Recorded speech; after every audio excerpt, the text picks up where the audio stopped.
Yan po ang aming naulitan. Yung nakita niyong video. Ngayon ay medyo malago-lago na.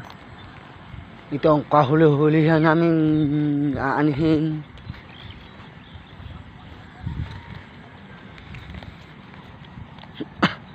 Lima hektarya.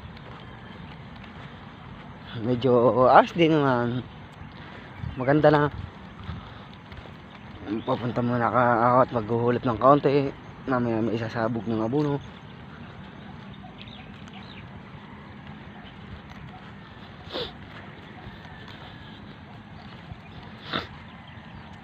Wow, maganda. Kahit medyo madamo-damo pwede na ang palaban ng